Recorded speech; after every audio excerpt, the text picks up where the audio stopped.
రాజమహేంద్రవరం నగరంలో పారిశుద్ధ్య నిర్వహణకు అత్యంత ప్రాధాన్యం ఇవ్వాలని కమిషనర్ రాహుల్ మీనా అధికారులను ఆదేశించారు. ఈరోజు ఉదయం ప్రకాష్ నగర్, ఆవా ఛానల్ తదితర ప్రాంతాలలో ఎంహెచ్ఓ వినూత్నతో కలిసి విస్తృతంగా పర్యటించారు. ఆయా ప్రాంతాల్లో జరుగుతున్న పారిశుద్ధ్య పనులను పరిశీలించి సిబ్బందికి పలు సూచనలు చేశారు. పలుచోట్ల రహదారుల వెంబడి జంక్షన్ల వద్ద చెత్త, ప్లాస్టిక్ వ్యర్థాలు పేరుకుపోవడంతో సంబంధిత శానిటరీ ఇన్స్పెక్టర్పై ఆగ్రహం వ్యక్తం చేశారు. ప్రజలకు ఎటువంటి ఇబ్బందులు కలగకుండా వీధుల్లో పేరుకుపోయిన చెత్తను తక్షణమే తొలగించాలని ఆదేశించారు. వర్షాకాలాన్ని దృష్టిలో ఉంచుకొని పారిశుద్ధ్య నిర్వహణలో నిర్లక్ష్యం వహించరాదన్నారు.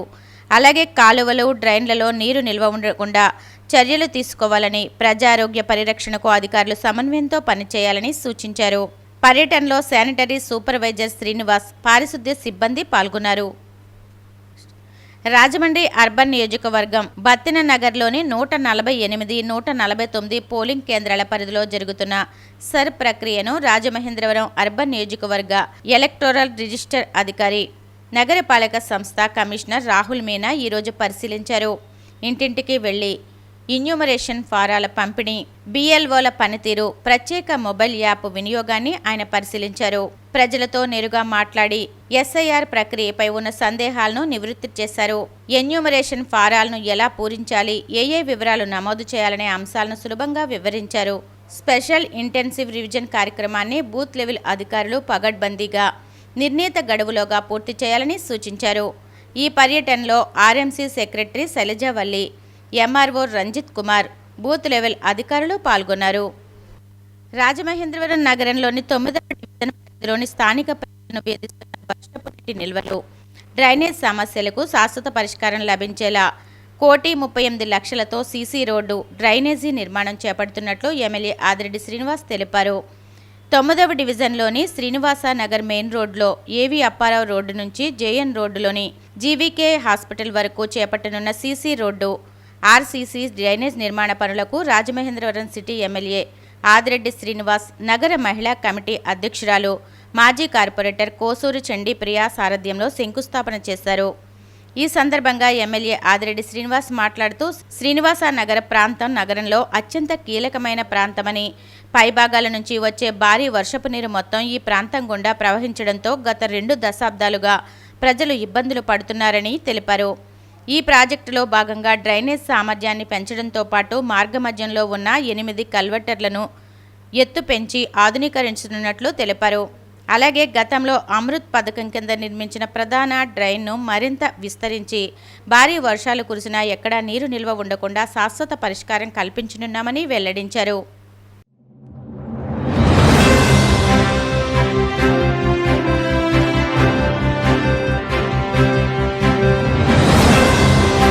నమస్కారం.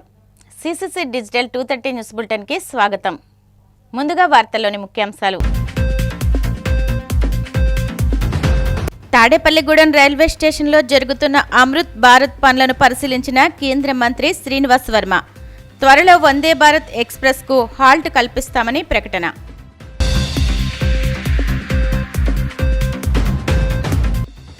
పాలకొల్లు పట్టణంలో జరుగుతున్న అభివృద్ధి పనులపై నిరంతర పర్యవేక్షణ కొనసాగుతోంది. మంత్రి నిమ్మల రామానాయుడు స్పష్టీకరణ.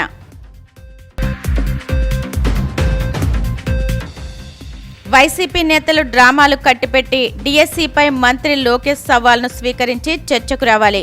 ఎమ్మెల్సీ భూమిరెడ్డి రామ్ గోపాల్ రెడ్డి సవాల్.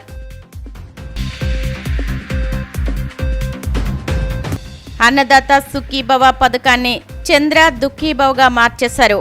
కూటమి సర్కార్పై తీవ్ర స్థాయిలో ధ్వజమెత్తిన మాజీ మంత్రి విడదల రజని.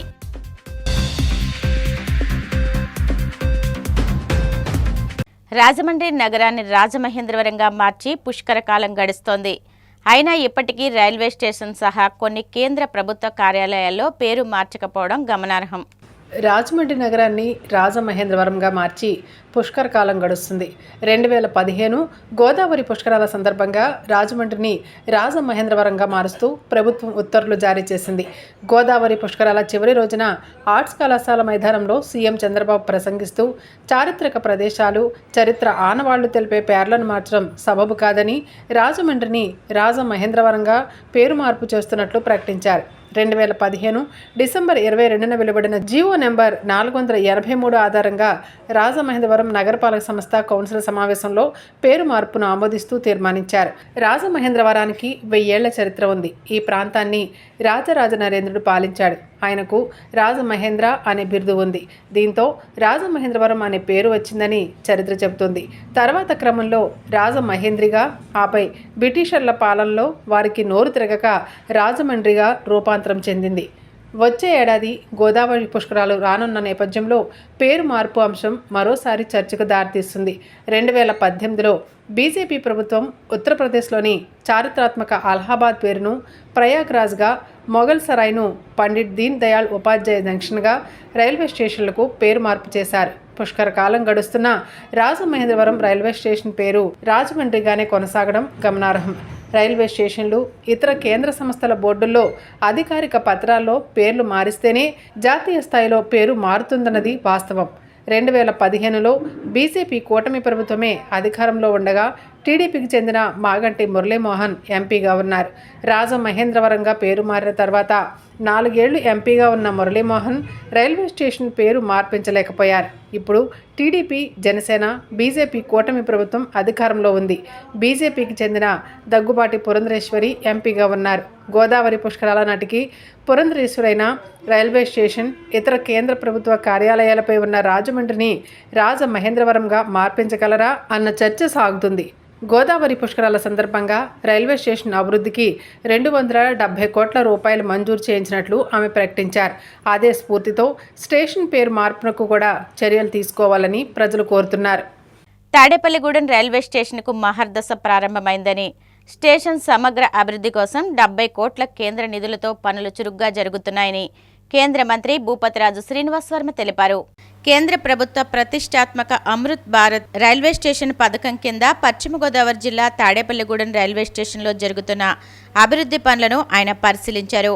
ఆయనతో పాటు తాడేపల్లిగూడెం ఎమ్మెల్యే బొలిశెట్టి శ్రీనివాస్, ఉంగుటూరు ఎమ్మెల్యే ధర్మరాజు తదితరులు పాల్గొన్నారు.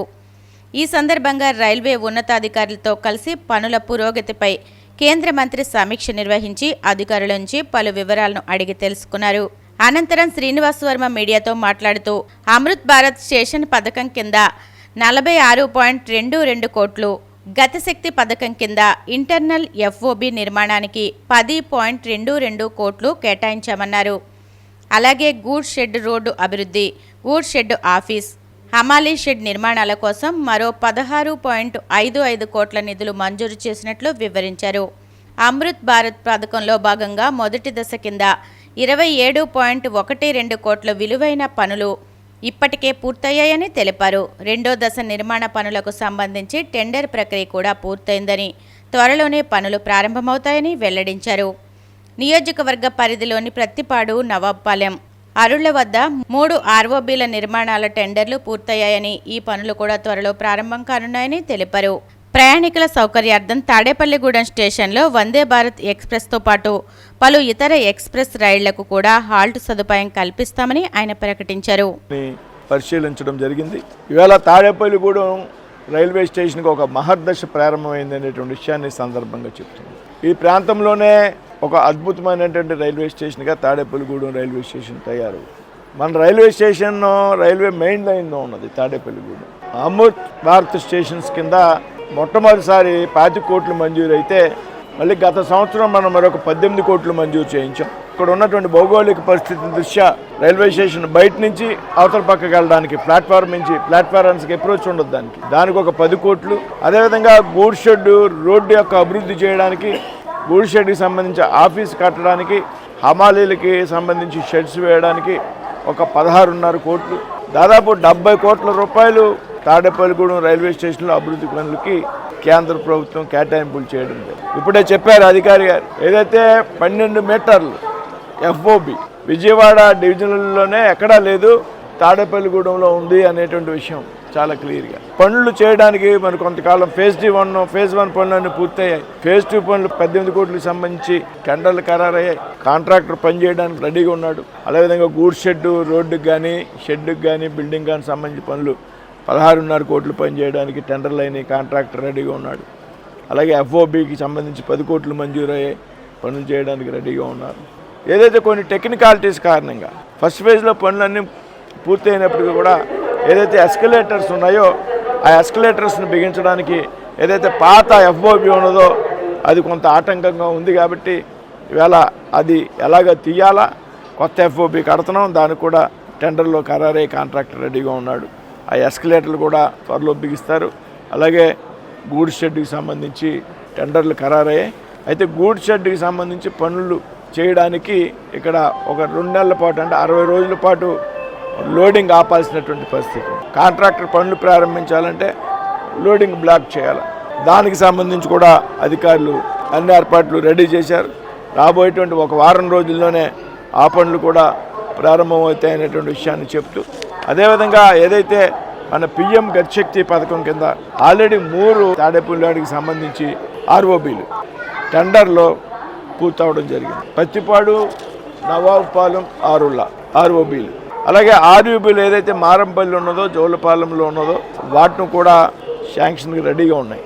ఆల్మోస్ట్ ఆల్ తాడేపల్లిగూడెంలో రైల్వే శాఖకి సంబంధించి ఆర్ఓబీలు కానివ్వండి, ఆర్యూబీలు కానివ్వండి, ఇటీవల మారంపల్లి ఆర్యూబీకి సంబంధించిన ఇబ్బంది ఉంటే మన శాసనసభ్యులు బొలిశెట్టి శ్రీనివాస్ గారి చొరవతో ఆయన కొన్ని సొంత నిధులు ఇవ్వడం, మరి కొంతమంది పెద్దలు సహకారం కారణంగా అక్కడ గ్రామానికి వెళ్ళేటువంటి దారి మూసుకుపోయేటువంటి పరిస్థితుల్లో కూడా రైతులు ముందుకు వచ్చి 1 ఎకరం భూమిని చాలా తక్కువ ధరకి ప్రజల సౌకర్యార్థం ఇవ్వడం జరిగింది. దానికి సంబంధించి రైతులకి ఇవ్వాల్సినటువంటి మొత్తాన్ని కూడా జిల్లా కలెక్టర్ గారి చేతుల మీదుగా మారంపల్లి రైల్వే దానికి సంబంధించి రైతులకు అందజేయడం జరిగింది. కాబట్టి రాబోయేటువంటి రోజుల్లో మరి ఇన్ని అభివృద్ధి పనులు జరగాలి అంటే phase, second phase, third phase ఇలా డబ్బు తెస్తూ ఉన్నాం. కాబట్టి కొంత ఓపిక అవసరం. డిపార్ట్మెంట్కి మనందరూ కూడా సహకరించాల్సినటువంటి అవసరం ఉంది. కాబట్టి ఈ విధంగా రైల్వే స్టేషన్లో జరిగేటువంటి అభివృద్ధి పనులకు మనంతా కూడా సహకరించాలనేటువంటి విషయాన్ని ఈ సందర్భంగా విజ్ఞప్తి చేస్తున్నాం. పశ్చిమ గోదావరి జిల్లా పాలకొల్లు పట్టణంలో జరుగుతున్న అభివృద్ధి పనులపై నిరంతర పర్యవేక్షణ కొనసాగుతోందని మంత్రి నిమ్మల రామానాయుడు తెలిపారు. 100 పడకల ఆసుపత్రి, ఎన్టీఆర్ కళాక్షేత్రం, టిడ్కో గృహ సదుపాయాల వద్ద పనులను ఆయన పరిశీలించారు. అనంతరం మంత్రి మాట్లాడుతూ 100 పడకల ఆసుపత్రి నిర్మాణం 2019కి ముందే మొదలు కాగా ప్రభుత్వం మారడంతో పనులు నిలిచిపోయాయన్నారు. ఇప్పుడు సిఎస్ఆర్ నిధులు 1.50 కోట్లతో ఆసుపత్రి వద్ద సదుపాయాలు కల్పించడంతో పాటు అధునాతన పరికరాలు సమకూరుస్తామని తెలిపారు. మరో 1.60 కోట్లతో ప్రహరీ నిర్మాణానికి టెండర్లు పిలిచామని చెప్పారు. ఎన్టీఆర్ కళాక్షేత్రంలో నంది నాటకోత్సవాలు నిర్వహించేలా వసతులు కల్పిస్తున్నామన్నారు. పురపాలక, పర్యాటక శాఖ నిధులతో వివిధ పనులు పూర్తి చేస్తున్నామన్నారు. టిడ్కో సముదాయం వద్ద విడతల వారీగా పనులు పూర్తి చేసి లబ్ధిదారులకు ఇళ్లను అప్పగిస్తున్నామని మంత్రి స్పష్టం చేశారు. అగ్రిమెంట్ కూడా చేసుకుని టెండర్స్ పిలిచినటువంటి దశలో ప్రభుత్వం మారడంతో సంవత్సరాల్లో పూర్తవలసినటువంటి హాస్పిటల్ 5 సంవత్సరాలైనా పూర్తవకపోగా పూర్తయినటువంటి పనులు సైతం నాసిరకంగా ఉండి ఓపెనింగ్ కాకుండానే, రిబ్బన్ కటింగ్ కాకుండానే స్లాబులు లీక్ అవుతూ ఆపరేషన్ థియేటర్కి పోయినా, హాల్స్కి పోయినా అడుగున్నర నీళ్లతోటి ఉంటే ఆ రోజు కలెక్టర్ గారు మేము కూడా మన ప్రభుత్వం అధికారంలోకి వచ్చిన తర్వాత ఆసుపత్రికి వెళ్ళి చూస్తే ఆశ్చర్యపోయినటువంటి పరిస్థితి. అటువంటి స్థితి నుంచి మళ్ళీ ప్రారంభం కాకుండానే రిపేర్లు చేసుకుంటూ దాన్ని మళ్ళీ ఆ ఎలివేషన్ కానీ ఇవన్నీ కూడా కార్పొరేట్ హాస్పిటల్ లాగా దాన్ని తీర్చిదిద్దడమే కాకుండా సిఎస్ఆర్ ఫండ్స్ నుంచి ఆసుపత్రికి 1,50 లక్షల రూపాయలతో ఎక్విప్మెంట్ కూడా మరి సిఎస్ఆర్ ఫండ్ని సమకూర్చుకుని దానితో పాటుగా beautification Eluru urban development funds నుంచి దాని బ్యూటిఫికేషన్ నిమిత్తం కూడా అక్కడ ఒక 1,50 లక్షల నిధులు తీసుకొచ్చి చుట్టూ కాంపౌండ్ వాళ్ళు శిథిలా వేస్తాయి. ఆవులు, గేదెలు, పశువులు, పందులు లోపలికి వచ్చేసినటువంటి స్థితి ఉంటే మొన్ననే కొద్దిపాటి డబ్బులతోటి ఫెన్సింగ్ వేసుకున్నటువంటి స్థితిలో అది ముఖ్యమంత్రి గారి దృష్టిలో పెట్టి మొన్ననే మళ్ళీ 1,70 లక్షల రూపాయలు కాంపౌండ్ వాళ్ళకి శాంక్షన్ చేసి ఇప్పుడు టెండర్లు పిలుస్తుంది. అంటే ఇట్లా ప్రతి నిమిషము ప్రతి రోజు కూడా ఆ యొక్క ప్రభుత్వ ఆసుపత్రి అభివృద్ధిని ముందుకు తీసుకెళ్తుంది. అదేవిధంగా మన బొండాడు వెంకటరాజు గుప్తా ఎన్టీఆర్ కళాక్షేత్రం ఆ రోజు 5 సంవత్సరాల గత పాలనలో విధ్వంసానికి బలైనటువంటి స్థితి.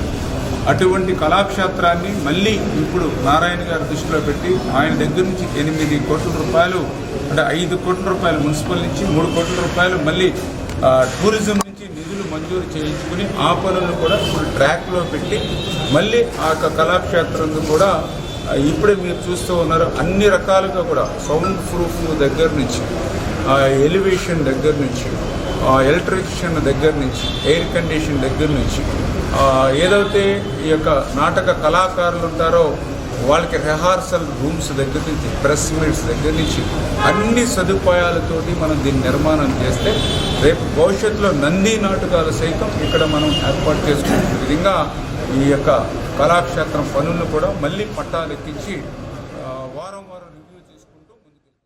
రాష్ట్రంలో యువత బాగుపడడం జగన్కు ఇష్టం లేదని, అందుకే నిరుద్యోగ యువతలో గందరగోళం సృష్టించడమే లక్ష్యంగా గత 3 వారాలుగా ఆయన ముఠా నానా యాగి చేస్తూ డిఎస్సిపై దుష్ప్రచారం చేస్తోందని ఎమ్మెల్సీ భూమిరెడ్డి రాంగోపాల్ రెడ్డి విమర్శించారు. వైసీపీ నేతలు డ్రామాలు కట్టిపెట్టి డిఎస్సిపై మంత్రి లోకేష్ సవాల్ను స్వీకరించి చర్చకు రావాలని సవాల్ విసిరారు. గతంలో విద్యాశాఖ మంత్రిగా ఉన్నప్పుడు బొత్స సత్యనారాయణ టీచర్ల బదిలీల పేరిట 50 కోట్లు వసూలు చేసి 2000 మంది ఉపాధ్యాయుల బదిలీలకు అక్రమంగా తెరతీశారని, ఎన్నికల కోడ్ రావడంతో అవి నిలిచిపోయాయని ఆరోపించారు.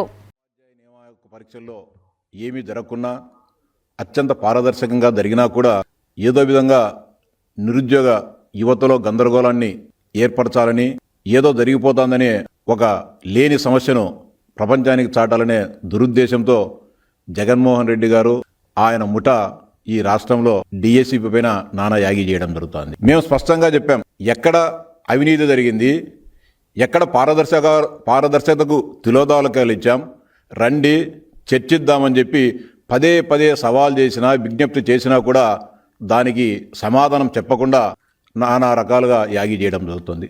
నిన్న గవర్నర్ దగ్గరికి పోయి ఫిర్యాదు చేశారు. ఈరోజు ఆ పార్టీ ఎంపీలు ప్రధానమంత్రి గారిని, కేంద్ర మంత్రుల వద్దకు పోయి దీనిపైన విచారణ జరపాలని చెప్పి ఈరోజు కూడా ఫిర్యాదు చేయడం జరుగుతుంది. నిన్న బొత్స గారికి, ఈరోజు వైవి సుబ్బారెడ్డి గారికి నేను సూటిగా అడుగుతా ఉన్నా, మీకు అధికారులు అదేవిధంగా పార్టీ తరపున మేము కూడా స్పష్టమైన మీరు లేవనెత్తిన ప్రతి అంశం పైన కూడా సమాధానం చెప్పాం. ఇప్పటికి కూడా మీకు విజ్ఞప్తి చేస్తా ఉన్నా, డిమాండ్ చేస్తా ఉన్నా, సవాల్ చేస్తా ఉన్నా, మీకు ఎక్కడైతే ఏ అభ్యర్థికి సంబంధించిన అనుమానాలు ఉన్నాయో వాటిని అన్నింటినీ కానీ తీసుకొని రండి. విద్యాశాఖ అధికారులు ఉన్నారు, క్రీడాశాఖ అధికారులు ఉన్నారు, వాళ్ళందరినీ కూర్చోబెడతాం. మీ పాయింట్ ఎక్కడైతే మీరు అనుమానాలు వ్యక్తం చేస్తున్నారో వాటన్నిటిని కూడా నివృత్తి చేస్తామని గతంలో చెప్పాం, ఈరోజు కూడా చెప్తాం, రేపు కూడా అదే చెప్తాం. కానీ మీరు దానికి పోకుండా అంటే అక్కడికి పోతే మీ డొల్లతనం బయటపడుతుంది. మీరు చేసే ఆరోపణలు ఫేక్ అనే ఈ ప్రపంచానికి తెలిసిపోతాయి. ఏదైనా సరే ఒక సమస్య వచ్చినప్పుడు, ఒక ఆరోపణ వచ్చినప్పుడు దాన్ని నిర్ధారించుకోవాల్సిన బాధ్యత అందరి మీద ఉంటుంది. మీరు అలా కాకుండా బురద తల్లేసి మీరు కనుక్కోమని మాట్లాడుతూ ఉన్నారు. పారదర్శకత లోపిందంటున్నాడు బొత్స. పరీక్షలు పారదర్శకంగా జరిగాయి, రిజల్ట్ పారదర్శకంగా జరిగాయి, ప్రశ్నాపత్రాలు కూడా పారదర్శకంగానే అత్యంత రక్షణ ప్రాంతంలో అప్లోడ్ చేయడం జరిగింది.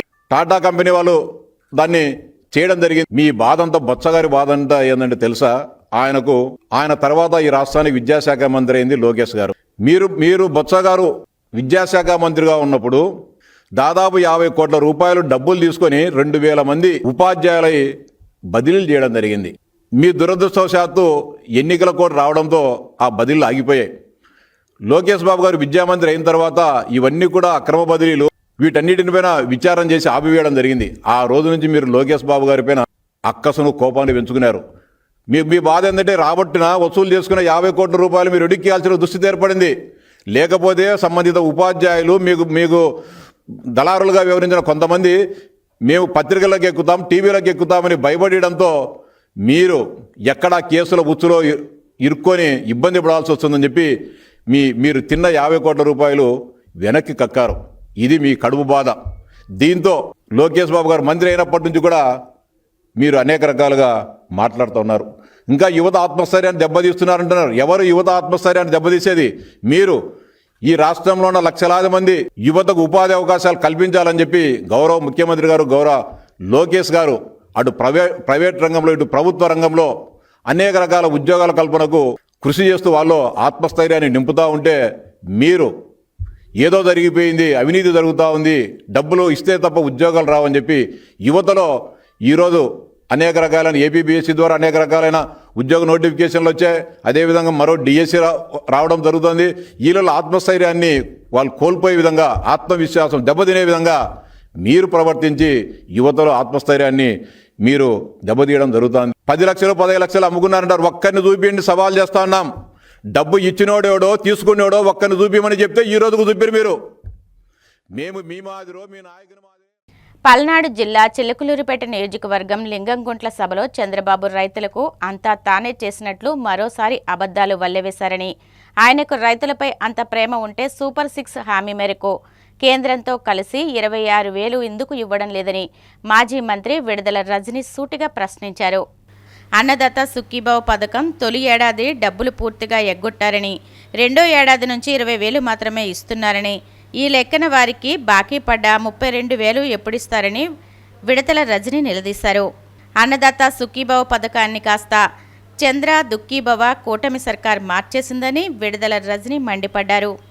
వచ్చిన తర్వాత మా నాయకుడు జగన్మోహన్ రెడ్డి గారు రైతులకు అండగా ఉండాలి, రైతు రాజుగా ఉండాలి, రైతే రాజు అని చెప్పి అంటే ఒక 1000 పెంచి 5 సంవత్సరాలు 67,500 చొప్పున రైతన్నల అకౌంట్ లోకి జమ చేసినటువంటి పరిస్థితులు గత జగనన్న పాలనలో రాష్ట్రంలో ఉన్నటువంటి ప్రజలు చూశారు. రైతులందరికీ కూడా ఇవి అందినాయి. ఇది వాస్తవం. మరి అలాంటి పరిస్థితి నుంచి ఈ రోజున మీరు ఒక 7 లక్షలు కోత పెట్టి పైగా మీరు మాట్లాడుతా ఉన్నారు. మరి ఈ రోజు మీరు పల్నాడులో మాట్లాడుతా ఉన్నారు. ఇదే పల్నాడు జిల్లా గురించి మనం ఒకసారి చూద్దాం. ఇదే పల్నాడు జిల్లాలో మనం చూసినట్టయితే జగన్మోహన్ రెడ్డి గారి హయాంలో అంటే 2023 నుంచి 24 ఆర్థిక సంవత్సరానికి 2,80,181 మందికి రైతు భరోసా కింద వీళ్ళందరికీ కూడా నగదు జమ చేయడం జరిగింది. మరి ఈ రోజున చంద్రబాబు నాయుడు గారు మీ హయాంలో ఈ రోజు ఇదే జిల్లాలో ఇక్కడ నుంచే మీరు మాట్లాడారు కదా, నేను మిమ్మల్ని అడుగుతా ఉన్నా. ఈ రోజున మీరు చూసినట్టయితే 2,40,530 మందికి అందుతుందని చెప్పి అంటున్నారు. అంటే జగన్మోహన్ రెడ్డి గారు 2,80,000 పైగా ఇస్తే మీరు 2,40,000 పైగా ఇస్తున్నారని చెప్తా ఉన్నారు. అంటే 40,000 ఇదే పల్నాడు జిల్లాలో ఈ రోజు మీరు వచ్చిపోయినటువంటి జిల్లాలో కోత పెట్టారు. అంటే ఒక్కసారి ద్వారా ప్రజలందరికీ కూడా చెప్తా ఉన్నా, ముఖ్యంగా రైతులకు చెప్తా ఉన్నాము, ఒక్కసారి ఆలోచించండి. ప్రతి రైతన్న ఆలోచించాలి. ఒక జిల్లాలో 40,000 తగ్గినాయి అంటే ఈ రోజు రాష్ట్రంలో ఉన్నటువంటి 28 జిల్లాలో 40,000 చొప్పున సగటును తీసుకుంటే ఎన్ని లక్షలు తగ్గుంటే ఒకసారి ఆలోచన చేయండి. 7 లక్షలకు పైగా కూడా ఈ రోజు తగ్గించిస్తా ఉన్నారు. ఈ లెక్కను చూస్తే కూడా ఇంకెక్కువ ఉంది. కాబట్టి ఈ విధంగా రైతును మోసం చేసుకుంటూ మరి మీరిచ్చినటువంటి హామీ మీద మీరు నిలబడకుండా పైగా మీరు స్పష్టంగా చెప్పారు, మీ మేనిఫెస్టోలో మీ మాటల్లో చెప్పారు. ఈ రోజు మాట తప్పి ఈ రోజు రైతుల్ని మోసం చేసుకుంటూ మరి మీరు రైతులకి ఇంత చేస్తున్నా అంత చేస్తున్నా అని చెప్పి ఈ రోజు మాటల్లో ఊదరగొట్టడం అంటే రైతుల బాధలు మీకు ఎక్కట్లేదని మీరు మీ ప్రభుత్వానికి పట్టవని మరొకసారి స్పష్టమవుతుందని తెలియజేస్తున్నాను. ఇంకా ఎలా అంటే మనం చూసినట్టయితే ఒకటే ఇది గుర్తొస్తా ఉంది. సున్నం పెట్టే రైతుకు సున్నం పెట్టడం అంటే బహుశా కూటమి ప్రభుత్వంలో చంద్రబాబు నాయుడు గారి నాయకత్వంలో సాధ్యమేమో. అలాంటి పరిస్థితులు మరి ఈ రోజు రాష్ట్రం నెలకొన్నాయి. ముందు కూడా మనం చూసాము 2014లో ఏమని మాట్లాడారండి చంద్రబాబు నాయుడు గారు? అప్పుడు ఏమన్నారు? సంపూర్ణ రైతు రుణమాఫీ చేస్తామని చెప్పారు. చేశారా? ఏదో ఎన్నికల మూమెంట్ లో మళ్ళా 2019 ఎన్నికలకు వెళ్తున్నాం కాబట్టి ఏదో అరాకొర ఏదో మమ అనిపించుకోవడానికి హడావిడిగా ఏదో ఆ టైంలో ఎన్నికల మూమెంట్ లో ఏదో ఇచ్చేశారు తప్పితే ఏ రోజున కూడా రైతుల పట్ల గాని రైతులకు మంచి చేయాలనేటువంటి చిత్తశుద్ధి గాని చంద్రబాబు నాయుడు గారికి లేదు, వస్తదని కూడా మేము భావించట్లేదు. ఎందుకంటే వ్యవసాయం దండగా అన్నటువంటి అటువంటి మహానుభావుడు మాటలు ఇంకా రాష్ట్రంలో ఉన్నటువంటి ప్రజలు రైతులు ఎవరు కూడా మర్చిపోలేదండి. మీరు రైతుల్ని ఆదుకుంటాను, రైతులకు నేను భరోసాగుంటాను, నేను భరోసా తీసుకుంటాను రైతులను అని చెప్పి మీరు మాట్లాడుతూ ఉంటే మీ మాటలు కూడా ఎవ్వరు రాష్ట్రంలో నమ్మే పరిస్థితులు లేరని చెప్పి మరొకసారి తెలియజేసుకుంటా ఉన్నాము. అందుకే ఇక్కడ ఎవరిని చూసినా ఏ రంగంలో వారిని చూసినా కూడా అందరినీ వరుసగా చంద్రబాబు నాయుడు గారు ఈ కూటమి ప్రభుత్వం వచ్చాక మోసం చేస్తూనే వస్తున్నారు. విద్యార్థులకు కోతలే, రైతులకు కోతలే, మహిళలకు కూడా ఏం చెప్పారు? మహిళలకు కూడా కోతలే. ఎందుకంటే ఆడబిడ్డలకు బ్యాంకులో బంగారం ఉంటే ఏమన్నాడైనా అంతా కూడా విడిపించి మీ ఇంటికి తెచ్చిస్తామని చెప్పారు. ఏమున్నాయి? ఈరోజు చూస్తే ప్రతి ఒక్క రంగాన్ని మోసం చేస్తున్నారు. ప్రతి ఒక్క రంగానికి మోసము, ప్రతి ఒక్క రంగంలో కోతలే.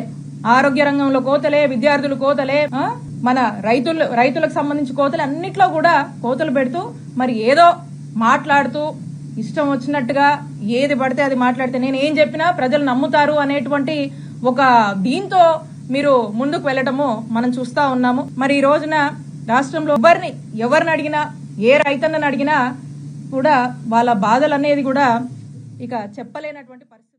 నెల్లూరు జిల్లా ముత్తుకూరు మండలం పిడతపోలూరులో నిర్వహించిన పల్లె వీక్షణం కార్యక్రమంలో జిల్లా కలెక్టర్ హిమాన్సు శుక్లా పాల్గొన్నారు. గ్రామాల్లో సంక్షేమ అభివృద్ధి కార్యక్రమాల అమలుపై క్షేత్రస్థాయిలో పరిశీలించారు. వడ్డిపాలెంలో ఉపాధి హామీ పనులు, జల్ జీవన్ మిషన్ తాగునీటి ట్యాంకులను తనిఖీ చేశారు. పిడతపోలూరులో అంగన్వాడీ కేంద్రం, ఆరోగ్య కేంద్రం, రైతు సేవా కేంద్రాలను సందర్శించారు. గ్రామాల్లో పరిశుభ్రత, తాగునీటి సరఫరా, పారిశుధ్య నిర్వహణపై స్థానిక అధికారులతో సమీక్షించారు. ప్రజలతో నేరుగా మాట్లాడిన ఆయన పలువురు సమస్యలు తెలుసుకుని వినతులు స్వీకరించారు. తక్షణ పరిష్కారానికి అధికారులకు అవసరమైన సూచనలు చేశారు.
డేస్ ముందే ఏ గ్రామంలో వస్తానో అక్కడే ఇన్ఫార్మ్ చేయడం జరుగుతుంది. దానివల్ల ఆఫీసర్స్ ముందు వెళ్ళి అక్కడ ఏమేం సమస్యలు ఉన్నాయి అర్జీలు తీసుకొని దీన్ని ముందే కొంతవరకు సమాధానం చేయగలుగుతున్నారు. వచ్చే వారంలో ఇప్పుడు పొదుల్కూర్ మండల్కి వెళ్ళడం జరుగుతుంది. గ్రామం కూడా నేను కొంతసేపులో ప్రకటిస్తాను. రిక్వెస్ట్ ఏంటంటే ముందే అక్కడ కొంత వెళ్ళి పరిష్కారం అయినట్టుగా ప్రయత్నం చేయాలి. ఆఫీసర్స్ ని కోరుతున్నాను. పొలంలో వచ్చినప్పుడు ఆఫీసర్స్ ముందు వచ్చి చాలా వరకు కొంత సెట్ చేశారు. సో ఈ రోజు వచ్చినప్పుడు మేము చాలా వరకు చాలా లాంగ్ టైం నుంచి ఉన్న పెండింగ్ ఉన్న సమస్యని పరిష్కారం చేయగలిగాము. ఓవరాల్ గా ఈ గ్రామంలో అధికారులు మంచిగా పని చేస్తున్నారు, పబ్లిక్ లో అందుబాటులో ఉన్నారు. వాళ్ళకి వచ్చిన సమస్యని కూడా సకాలంలోనే పరిష్కారం చేస్తున్నారు. కొన్ని సమస్యలు వాళ్ళ పరిధిలో రాదు. ఫర్ ఎగ్జాంపుల్ కొన్ని పేమెంట్ ఇష్యూస్ ఉన్నాయి, కొన్ని 22A ఫైల్స్ ఉన్నాయి. అటువంటి వాళ్ళు గవర్నమెంట్ లెవెల్ కి, కలెక్టరేట్ కి, కానీ గవర్నమెంట్ లెవెల్ కి పంపడం అవసరం ఉంటుంది. అది కూడా ఈ రోజు దిశానిర్దేశం ఇవ్వడం. తిరుమల శ్రీ వెంకటేశ్వర స్వామి వారిని నందమూరి బాలకృష్ణ తనయుడు మోక్షజ్ఞ దర్శించుకున్నారు. విఐపి విరామ దర్శన సమయంలో స్వామివారి సేవలో పాల్గొని మొక్కులు చెల్లించుకున్నారు. దర్శనానంతరం వీరికి రంగనాయకుల మండపంలో వేద పండితులు వేదాశీర్వచనం అందించగా ఆలయ అధికారులు స్వామివారి తీర్థప్రసాదాలు అందజేసి పట్టు వస్త్రంతో సత్కరించారు.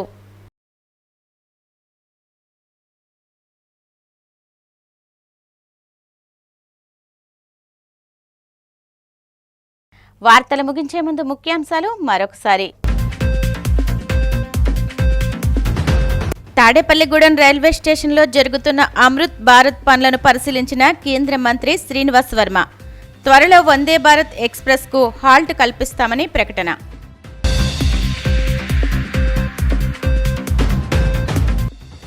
పాలకొల్లు పట్టణంలో జరుగుతున్న అభివృద్ధి పనులపై నిరంతర పర్యవేక్షణ కొనసాగుతోంది. మంత్రి నిమ్మల రామానాయుడు స్పష్టీకరణ.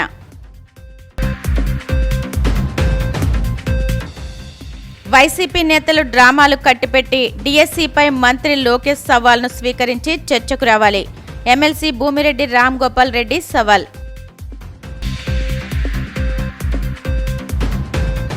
అన్నదాత సుఖీభవ పథకాన్ని చంద్ర దుఃఖీభవగా మార్చేశారు. కూటమి సర్కార్పై తీవ్ర స్థాయిలో ధ్వజమెత్తిన మాజీ మంత్రి విడదల రజని.